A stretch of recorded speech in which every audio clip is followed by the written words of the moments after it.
গেল বছরের সেপ্টেম্বরে লেবাননে একযোগে হাজার হাজার পেজার ডিভাইসে বিস্ফোরণ ঘটানো হয়। এবার প্রায় একই কায়দায় ইরানে হামলার চেষ্টা চালানো হয়েছে। দেশটির পরমাণু কর্মসূচিকে লক্ষ্য করে এই হামলা অবশ্য রুখে দিয়েছে ইরান। এ কথা জানিয়েছেন ইরানের strategic affairs vice president Mohammad Javad Zarif. Uranium সমৃদ্ধকরণ কর্মসূচিতে ব্যবহৃত সেন্ট্রিফিউজের মাধ্যমে এই হামলার পরিকল্পনা করা হয়েছিল। নিষেধাজ্ঞা এড়িয়ে তৃতীয় পক্ষের সহায়তায় ওই ডিভাইস কিনেছিল ইরান। টেলিভিশনে দেওয়া এক সাক্ষাৎকারে জারিফ সতর্ক করে বলেন, মার্কিন নিষেধাজ্ঞার কারণে পরমাণু কর্মসূচির জন্য প্রয়োজনীয় যন্ত্রাংশ কেনার ক্ষেত্রে নিরাপত্তা চ্যালেঞ্জ বাড়ছে দেশটির।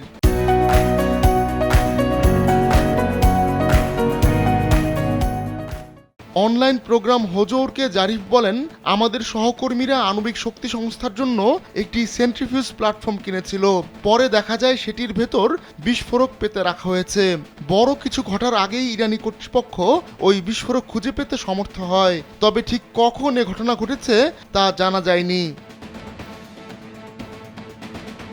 এর আগে গেল বছরের 17 সেপ্টেম্বর লেবাননে প্রতিরোধ যোদ্ধাদের হাজার হাজার পেজার একসঙ্গে বিস্ফোরণ ঘটানো হয়। ওই ঘটনায় লেবাননে ইরানের রাষ্ট্রদূত মোস্তফা আমানিও আহত হন। পেজার হামলার রেশ কাটার আগেই ওয়াকি টকিতে বিস্ফোরণ ঘটানো হয়। এতে 39 জনের মৃত্যু এবং 3400-র বেশি মানুষ আহত হন।